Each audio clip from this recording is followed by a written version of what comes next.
लोग कहते हैं शिव पुराण क्या देती है, आप दिल से सुनो तो सही। जब जब विपदा आएगी, कोई रोग आ गया, कोई बीमारी आ गई, कोई कष्ट आ गया, कोई तकलीफ आ गई, आपने आस्था चैनल पर कथा सुनी है, मोबाइल पर कथा सुनी है, उस कथा का अगर एक अंश भी आपको याद रह गया तो किसी के दुख में तुरंत खड़े होकर आप श्री शिवाय नमस्तुभ्यम जप तो सकते हो, खड़े होकर बता तो सकते हो कि ये उपाय कर ले तुरंत आराम लग जाएगा। तू कर तो सही, शंकर पे विश्वास रख तो सही, शंकर का नाम ले तो सही।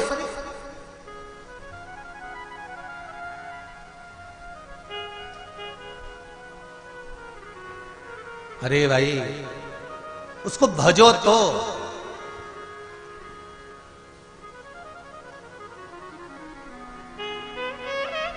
गुरुजी मेरा नाम मीना सोनी है, मैं आपकी कथा 6 महीने से सुन रही हूं। 12 जनवरी 2022 को मेरे पति को लकवा लग गया, जिससे उनका मुंह टेढ़ा हो गया, वो जमीन पर गिर पड़े। गुरुदेव शरीर बेकार हो गया, किसी काम का नहीं रहा, लकवा लगने के बाद जमीन पर गिर गए, मुख टेढ़ा हो गया। तभी 6 महीने से शिव महापुराण की कथा सुन रही थी और श्री शिवाय नमस्तुभ्यम का जाप मैंने करना प्रारंभ करा। उनका हाथ पकड़ा, 15 से 20 मिनट तक मैंने जैसा आपने कहा था सरसों के तेल का प्रयोग, वो तेल लाकर उनके शरीर पर मलना, शिव जी का श्री शिवाय नमस्तुभ्यम कहकर चालू करा। 15 से 20 मिनट तक मला। उसके बाद मेरे पति का मुख भी ठीक हो गया और खड़े भी हो गए, लकवा ठीक हो गया। ये शिव पुराण। बैठो बहन, बैठ जाइए। हर हर महादेव। ये शिव महापुराण की कथा। अभी तो लोगों को यही नहीं मालूम था कि सूर्य नारायण भगवान को जल चढ़ाते हैं तो वो जल का जो पानी निकलता है, सूर्य की किरण पड़ती है तो शरीर के रोग ठीक कर देती है। अब लोगों को जरा पानी चढ़ाना चालू तो करने दो। हॉस्पिटल में कोई बीपी और शुगर वाला नहीं जाएगा, सब घर में ही ठीक हो जाएगा। करो तो। नए संवत्सर से नियम बना लो, 1 बाल्टी पानी भर कर रखो, 1 तांबे का लोटा घर के पास में दरवाजे के पास रखो। घर के व्यक्ति से कह दो जब जाओ, जब जाकर जल चढ़ाकर शिव जी को जाना। सुबह उठो, सबसे पहले नहाओ, नहाने के बाद दूसरा काम बाद में, पहले 1 लोटा पानी शंकर जी को चढ़ाओ। और एक बात और ध्यान से सुन लेना, जिसको कैंसर जैसी बीमारी हो, लीवर किडनी की बीमारी हो, डायलिसिस चल रहा हो या बीपी ज्यादा ऊंचा नीचा हो रहा हो, तो रविवार के दिन जब सूर्य नारायण भगवान को अर्घ दो, रविवार के दिन जब सूर्य नारायण भगवान को अर्घ दो, और रविवार के दिन जब सूर्य नारायण भगवान को अर्घ दोगे तो उसी तांबे के लोटे को धोना मत, रख देना। और उसी तांबे के लोटे को रविवार को सूर्य को अर्घ देकर वही तांबे के लोटे में फिर पानी भर लेना, और सोमवार के दिन उसी तांबे के लोटे से शंकर जी को जाकर जल चढ़ा देना, और उस पानी को लाकर थोड़ा सा आचमन कर लेना। बीपी और शुगर लेवल में आना प्रारंभ हो जाएगा। 2-4 हफ्ते कर देखो। सूर्य नारायण भगवान को रविवार के दिन पूजा जाता है। वैसे तो नियम से रोज जल चढ़ना चाहिए, और अगर बीपी शुगर वाले हैं, आप रोज जल चढ़ा रहे हो तो रविवार सोमवार का ध्यान कर लेना। रविवार को चढ़ाए तो सोमवार को शिव जी को चढ़ाए, उसी तांबे के लोटे से, उसी पात्र से। बस शिव आराधना में एक चीज और याद रखिए कि अहंकार मत आने दो। शिव पंचायत में 5 देव, गणेश जी, विष्णु जी, शिव जी, दुर्गा जी और सूर्य नारायण भगवान। ब्रह्मा जी क्यों नहीं बैठ पाए? क्योंकि उनको बार बार अहंकार आ जा रहा था, बार बार अभिमान आ जा रहा था।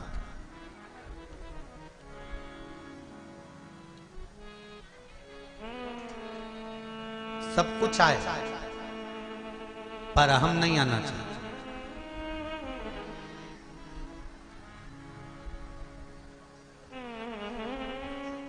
सब कुछ आए पर अहंकार नहीं आना चाहिए।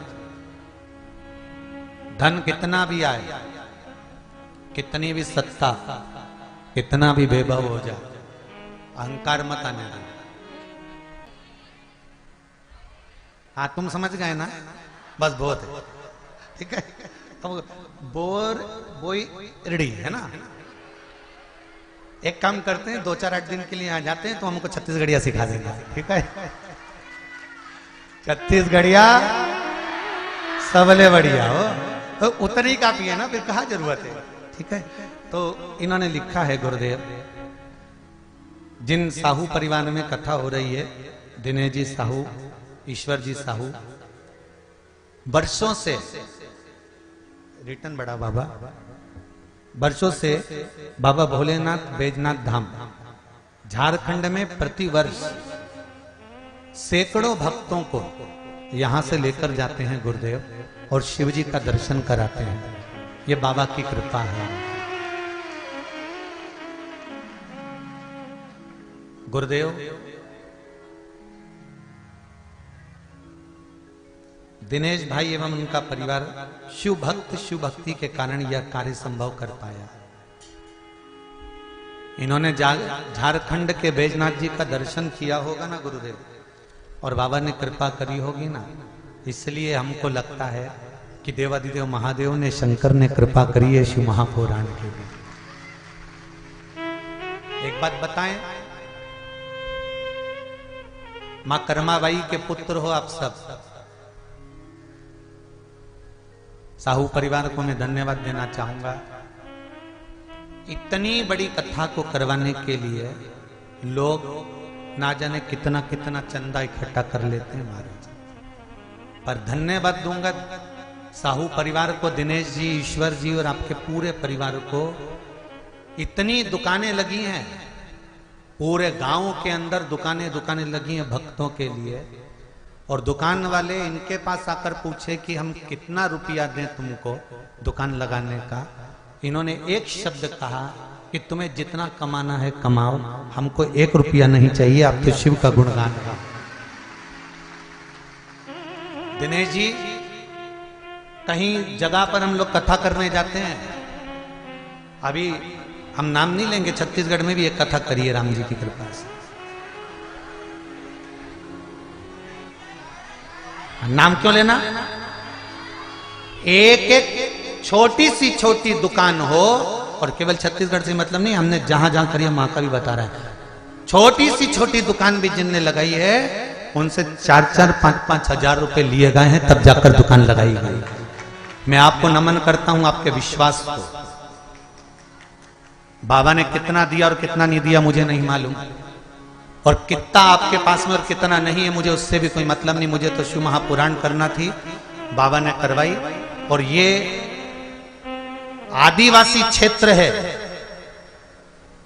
और जिस आदिवासी क्षेत्र में शिव महापुराण की जरूरत हो और मेरे सनातनियों को जगाने की जरूरत हो, उस जगह पर तुम्हारा यह बेटा बैठा हुआ है, जब चाहो जब बुलाओ खजाम।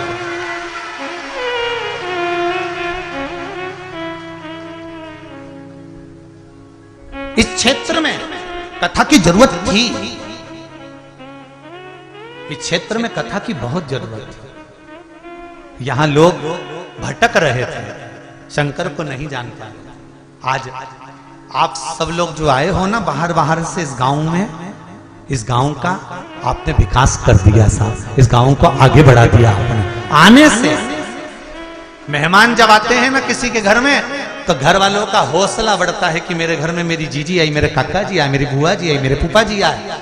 और जब इस हौले के कोसा गांव के अंतर्गत, हले कोसा के अंतर्गत जब आप आए हैं, तो यहां पर आने से आप लोगों ने गांव का एक एक घर का एक विश्वास बढ़ा दिया है। आप लोगों ने विश्वास जागृत कर दिया है इस गांव के अंदर, जो ऊर्जा दी है आपको, बहुत बहुत धन्यवाद। दिल से कथा है। एक साधारण छोटी सी दुकान, वो भी छोटे से गांव में, और छोटी सी दुकान के अंतर्गत छोटा सा काम काज करना, ये तो शिव ही करा सकता है, किसी की सामर्थ्यता नहीं है। और वो जो करता है उसके सिवाय कोई नहीं कर सकता। एक पत्र कितना सुंदर आया है, कोई सिस्टर मैडम ने लिखा है,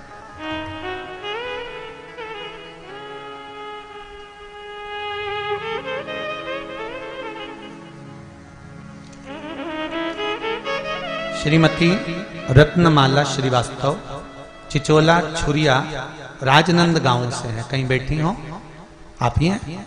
दोनों हाथ हिला दो एक बार। साथ में गुड़िया भी आपके, बधाई आपको बहुत बहुत। गुरुजी, मैं रत्नमाला श्रीवास्तव स्वास्थ्य विभाग में नर्स हूं। हालेकोसा ग्राम के नजदीक ही चिचोला में पदस्थ हूं। मेरी शादी को 9 वर्ष पूर्ण हो गए थे। सब कुछ तो भगवान ने दे दिया था, पर संतान नहीं थी गुरुदेव।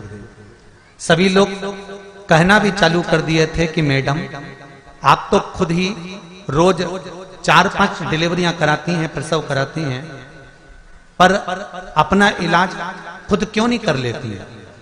उन्हें क्या पता था कि मेरे बच्चादानी के अंतर्गत रोग था, असामान्यता थी, आकृति नहीं थी, बच्चा नहीं हो सकता था। गुरुदेव सारे डॉक्टरों को दिखा दिया था, सबने कह दिया था कि बच्चादानी में बच्चा नहीं ठहर सकता, गर्भ नहीं ठहर सकता, संतान नहीं होगी।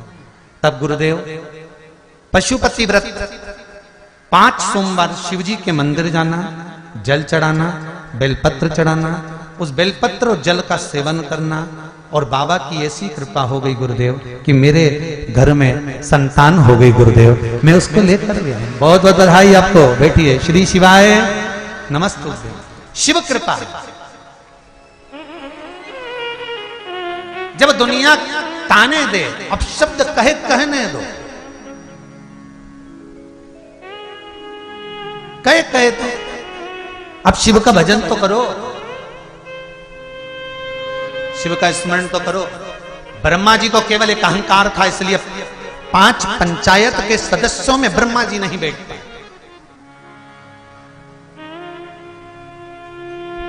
आप और हम अगर अभिमान में आ जाएंगे तो हम भी 5 सदस्यों में नहीं बैठ पाए। आप और हम अगर अभिमान में आ जाएंगे तो 5 सदस्य कौन है? अपने घर के ही लोग। अहंकार के चलते हमारे घर के लोगों के साथ भी हम नहीं बैठ पाएंगे।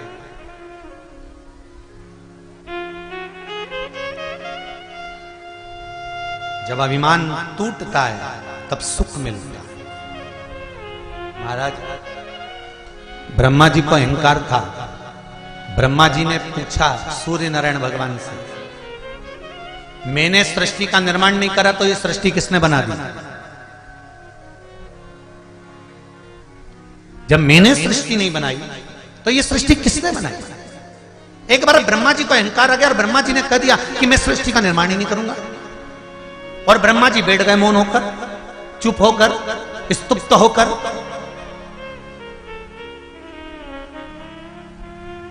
और जब मौन होकर, स्तुप्त होकर ब्रह्मा जी बैठे, सृष्टि का निर्माण बंद हो गया। सृष्टि बनाने वाला कोई नहीं था। ब्रह्मा जी चुप होकर बैठ जाते हैं। देवता घबराने लगते हैं। सृष्टि बनाएगा कौन? सृष्टि का निर्माण कौन करेगा? सृष्टि को आगे कौन बढ़ाएगा? ब्रह्मा जी तो मौन हो गए। पर अच्छे का अहंकार नहीं रहा तो ब्रह्मदेव का नहीं टूटेगा। वही हुआ। एक इंदु नाम के ब्राह्मण थे, उनके यहां कोई संतान नहीं थी। महाराज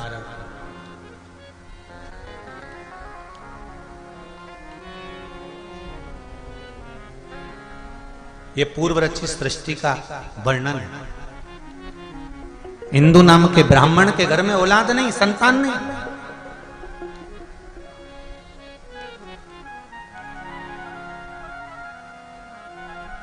और जब संतान नहीं हुई इंदु नाम के ब्राह्मण के यहां,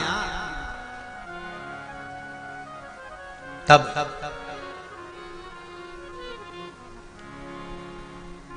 इंदु नाम के ब्राह्मण ने शंकर जी की आराधना करना प्रारंभ कर। क्या करता था इंदु ब्राह्मण? बेल के वृक्ष के नीचे जाता, शिवलिंग का निर्माण करता, पूजन करता।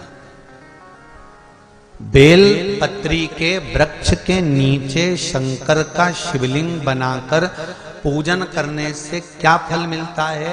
तो कहा बेलपत्री के वृक्ष के नीचे पार्थिव शिवलिंग का निर्माण कर कर जब हम पूजन करते हैं, बेलपत्री के पेड़ के नीचे की ही मिट्टी को लेकर जब हम शिवलिंग बनाते हैं और बेलपत्री के पेड़ के नीचे ही जब हम पूजन करते हैं, तो बेलपत्री के वृक्ष में जितनी पत्तियां होती हैं उतने शिवलिंग के पूजन का फल हमको प्राप्त हो जाता है। सहस्त्र शिवलिंग।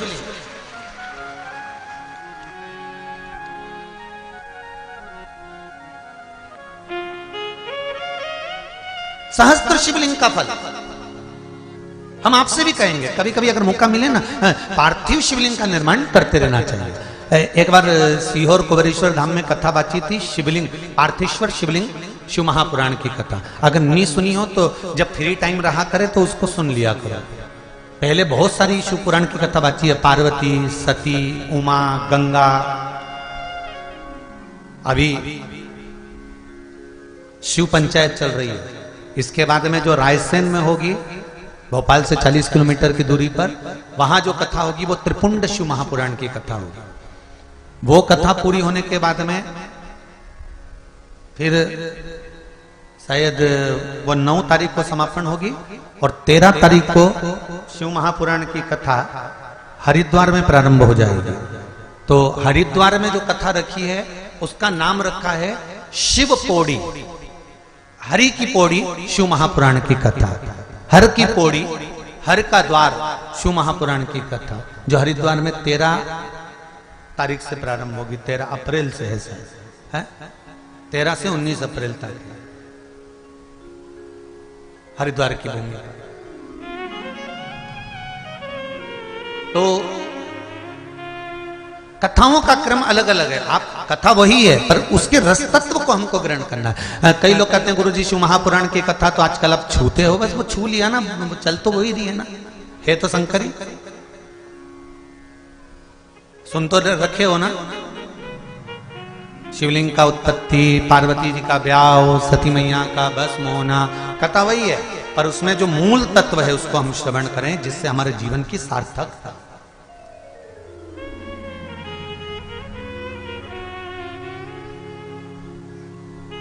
हरिद्वार में 13 अप्रैल से कथा होगी। वो ऋषिकेश रोड पर शिव कोठी है कोई, वहां उस कथा का क्रम रहेगा। हैदराबाद का कोई परिवार है वो करा रहा है। महाराज शिव कथा कह रहे हैं।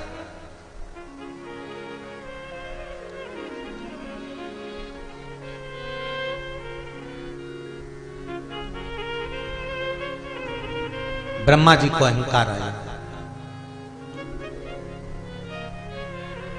उन्होंने सृष्टि रचना का काम बंद कर दिया। इंदु नामक ब्राह्मण ने शंकर की आराधना करी, बेलपत्री के वृक्ष के नीचे पार्थिव शिवलिंग का निर्माण किया।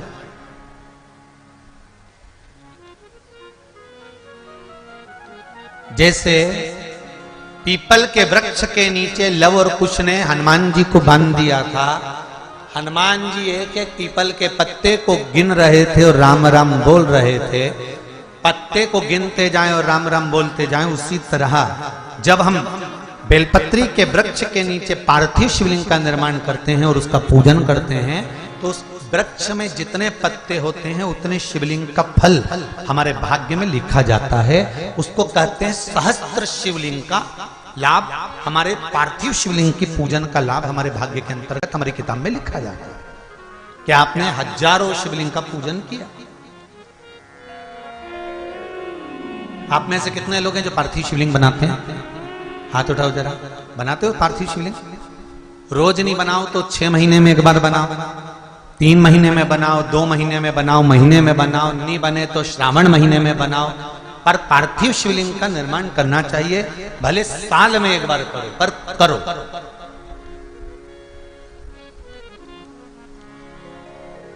जरूरी है पार्थिव शिवलिंग। महाराज इंदु नामक ब्राह्मण ने भगवान शिव की स्तुति करना प्रारंभ कर दिया।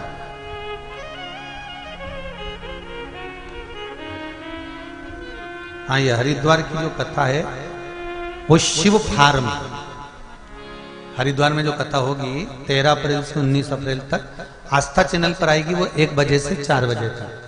शिव फार्म, भूपत वाला रोड, हरिद्वार। और कथा करवाना है मर्दा परिवार हैदराबाद से।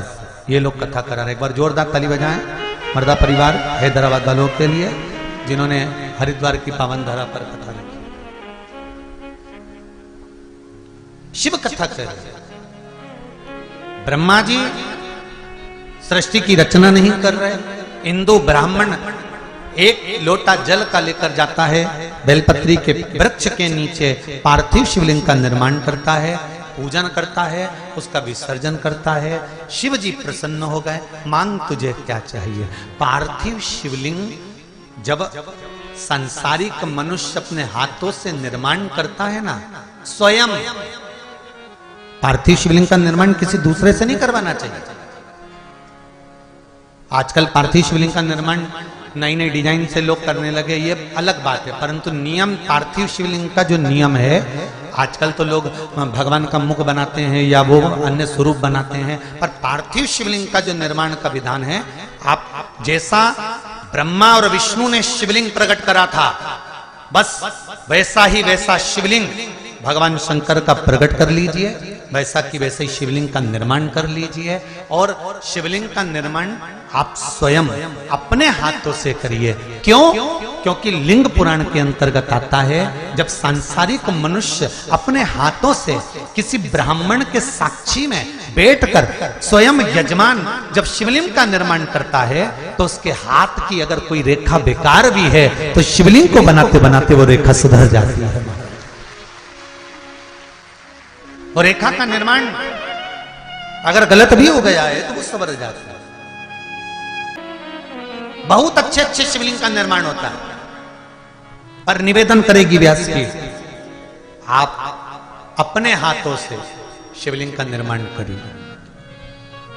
जब शिवलिंग थोड़ा सा आप बना दो और आपसे सही ना बने, तब जो विद्वान ब्राह्मण आपके पास में बैठे हों, कर्मकांडी ब्राह्मण बैठे हों, उनसे कहो, गुरुजी मैंने बना दिया, मेरे से जैसा बना, अब आप इसको सही कर दीजिए। फिर ब्राह्मण देवता उस शिवलिंग को श्रेष्ठ कर दे।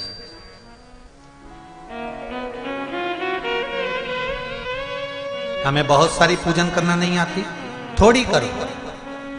और ये मत सोचो कि गलत हो जाएगी तो भगवान रूठ जाएंगे। नहीं नहीं नहीं नहीं, भगवान तो रूठते ही नहीं। ये कर्माबाई का चरित्र कितना सुंदर कहता है। कर्माबाई जी को आज माता कर्मा जी की जयंती है। आप सभी को माँ कर्मा जयंती की बहुत बहुत बधाई हो। माँ कर्मा के जन्म दिवस की बधाई हो। संपूर्ण साहू समाज को बहुत बहुत बधाई, और साहू समाज को ही नहीं, संपूर्ण विश्व को माँ कर्मा जैसे भक्त की प्रागट्य की बधाई है, जिन्होंने भगवान जगन्नाथ को आवाज लगाती थी और भगवान जगन्नाथ भोजन करने आ जाते थे। आप जरा विचार करो, आपके कहने पे तो आपका छोरा भोजन करने नहीं है, और वहां कर्मा भाई आवाज लगावे। का जगन्नाथपुरी का सूरत, कर्मा भाई का असली स्वरूप कैसा था जब वो गांव में रहती थी? पिता रामनाथ जी, कर्माबाई 2 चोटी करती थी, लंबा लंबा चोटी, लहंगा 36 कली का, चोली, सिर पे एक छोटी सी चूनर डाल के रहती थी कर्माबाई, माथे पर एक बिंदी, होठों पर लाली थी कर्माबाई, कानों में छोटे से पिताजी ने बुंदे लाकर दे दी तो वो पहनी थी कर्माबाई, गले में तुलसी की माला पड़ी थी कर्माबाई के, छोटी सी 6 वर्ष की कन्या। और बाबा कहते हैं, माँ कहती है, सुन हम खेत जा रहे हैं, काम बहुत सारा पड़ा हुआ है, घर में ठाकुर जी की सेवा है। इतने बड़े लड्डू गोपाल थे, लड्डू गोपाल मतलब आगे बैठे ना, ऐसे लड्डू गोपाल छोटे से करेंगे, और तू सुन इनकी सेवा कर देना, और सेवा कर कर इनको भोग धरा देना। हाँ, और बाबा और माँ चले गए। कर्माबाई 6 साल की, इसको तो भोजन बनाना आता नहीं था। अब 6 साल की लड़की कितना भोजन बनाए। माँ को देखा था उसने भोजन बनाते हुए कि माँ खिचड़ी अच्छी बनाती थी, पर उसको खिचड़ी बनाना भी नहीं आता था। उसने सोचा खिचड़ी कैसे बनाए। माँ एक बर्तन रखती थी, बर्तन में पानी डालती थी, चावल डालती थी, दाल डालती थी, नॉन मिर्ची डालती थी, खिचड़ी बनाती थी। कर्माबाई ने भी एक इतना बड़ा बर्तन रख दिया, उसमें 1 कटोरी चावल डाल दिया, 1 बाल्टी पानी, चावल 1 कटोरी, बाल्टी भर के पानी, थोड़ा नमक, थोड़ी मिर्ची, और कर्माबाई भगोने को हिलाने लगी, चूल्हे पे रख के हिलाते हिलाते हिलाते हिलाते दोपहर हो गई, पर कर्माबाई की खिचड़ी नहीं बनी, क्योंकि वो खिचड़ी की जगह चावल का माड़ तैयार हो गई, कपड़े कलप देने वाला झोलिया तैयार। कर्माबाई ने देखा खिचड़ी नहीं बनी, कर्माबाई गई पड़ोस वाली काकी के पास में, काकी बाबा और मैया तो बाहर गए, खिचड़ी कैसे बनाते हैं? काकी ने कहा 2 गिलास पानी डालो, थोड़ा 1 कटोरी चावल, जिसको नहीं आती हो खिचड़ी बनाना लिख लो। 2 गिलास पानी, 1 कटोरी चावल, आधी कटोरी दाल, थोड़ा नून, थोड़ी मिर्ची, धीमी आंच में रख के उसको पका ले। कर्माबाई ने पकाया, खिचड़ी तैयार हो गई। दोपहर के 2 बज गए कर्माबाई को बनाते बनाते। इसने तुरंत खिचड़ी को थाली में उंडेला, उंडेलने के बाद उसमें गुड़ की खोड़ी रख दी, घी की बाटकी बीच में रख दी और थाली ले जाकर भगवान के सामने रख दी। और भगवान से कर्माबाई क्या बोली? हे मेरे ठाकुर, जल्दी जल्दी खा ले, जितनी भूख तुझे लग रही है उससे ज्यादा मुझे लग रही है। ठाकुर बाबा बोल कर गए हैं भोग लगा देना, मैया कह कर गई है भोग लगा देना, इसलिए तेरे सामने धरी है। भगवान के आगे हाथ जोड़ के बैठी, जैसे ही हाथ जोड़ के बैठी इतने में तो जो पीतल की मूर्ति थी भगवान की पाषाण की, उसमें से भगवान ये 6 साल की वो 4 साल का प्रकट हो गया। 4 साल के मेरे ठाकुर प्रकट हो गए और 4 वर्ष के भगवान कृष्ण सामने आके बैठ गए। और जो कर्माबाई ने आंख खोली, खोलते से ही देखा और देखते से भुकुटियों से पूछा, भगवान भी भुकुटी हिला रहे, कर्माबाई भी भुकुटी हिला रही। इतने में कर्माबाई ने हाथ जोड़ के पूछा, ईमानदारी से बोल दे तू कौन है? भगवान बोले, कर्मा मैं तेरा द्वारकानाथ, मैं तेरा सांवरिया सेठ, मैं तेरा श्याम, मैं तेरा कृष्ण। ओहो सांवरिया सेठ, द्वारकाधीश, कृष्ण सांवरिया हो। हमारे कर्मा भगवान को देख रही है। भगवान और कर्मा जब भगवान को देखी तो कर्मा भाई ने पूछा कि अरे कहां से आया है? भगवान बड़े प्रेम से बोले, तूने मुझे प्रेम से बुलाया इसलिए मैं प्रेम से आया। तूने प्रेम से बुलाया ना इसलिए प्रेम से आया। कर्माबाई ने कहा कौन से गांव का रहने वाला है? भगवान बोले मैं और गांव का, मैं तो ब्रज का रहने वाला हूं। अच्छा क्या नाम है तेरा? कृष्ण। अच्छा अपने आप को कृष्ण कहता है, तेरे को शर्म नहीं आती है? भगवान बोले मेरा नाम कृष्ण है तो कृष्ण नहीं कहूंगा, काय के लिए आया है? भगवान बोले भोजन करने हम, खिचड़ी बहुत जोरदार बनी है। कर्माबाई ने कहा तूने तो खाई नहीं, तुझे कैसे मालूम कि अच्छी बनी है? जब तूने खिचड़ी खाई नहीं तो तुझे कैसे मालूम? तुझे पता कैसे खिचड़ी कैसी बनी? नहीं नहीं नहीं, कर्मा मुझे तो पाना है। अब कर्माबाई 2 प्रश्न भगवान कृष्ण के सामने रख दिए। कर्माबाई ने कहा सुन, अगर तू कृष्ण है, तू ही मेरा भगवान है, तो मैं तुझसे 2 प्रश्न करूंगी, दोनों के उत्तर सही दे दे तो मैं तुझे खिचड़ी खाने दूंगी। ठीक है। कर्माबाई ने पहला प्रश्न किया, तेरे पिताजी का नाम बता। अब भगवान कृष्ण ने मन में सोचा बताओ इसको मेरे पिताजी का नाम ही नहीं मालूम। भगवान कृष्ण ने कहा मेरे पिताजी का नाम तो वसुदेव जी है। कर्माबाई ने कब तो उठ के खड़े हो जाए, तुझे इतना ही नहीं मालूम कि भगवान कृष्ण के पिता तो नंद बाबा है? भगवान कृष्ण ने अपना माथा ठोका, कहा 2 बाप के चक्कर में पड़ा, अगर आज बाप एक होता तो खिचड़ी तो मिल जाती। अब कर्माबाई ने दूसरा प्रश्न करा, तेरी मैया का नाम बता दे, मां का नाम बोल। तो कर्माबाई जैसी पूछी तो भगवान कृष्ण को लगा कि पिताजी का नाम जब नंद बाबा बताया ना तो मैया का नाम यशोदा बताया होगा, जी पक्का है। तो भगवान बोले मेरी मैया का नाम तो यशोदा है। इतने में कर्माबाई बोली अब तो उठ ही जा, पूरा ही उड़ जा। तो कर्माबाई ने पूछा वो क्यों? भगवान कृष्ण पूछे वो क्यों? कर्माबाई बोली तुझे इतना नहीं मालूम कि भगवान कृष्ण तो देवकी के जाए थे। भगवान कृष्ण ने मन में सोचा ये कौन रिश्तेदारी बताता, पिताजी बता दिए नंद बाबा, मां बता दी देव, खिचड़ी बीच में लटक गई। अब खिचड़ी का क्या करें? भगवान कहने लगे अच्छा मैं जाता हूं। कर्माबाई बोली रुक जा जीम ले। अच्छा ये कर्माबाई ने हाथ से खिचड़ी के 2 हिस्से कर दिए, इधर भी घी, इधर भी घी, इधर भी गुड़, इधर भी गुड़, ये तेरा ये मेरा, तू पहले खा ले। भगवान कहने लगे मैं खा तो लूंगा पर थोड़ा पर्दा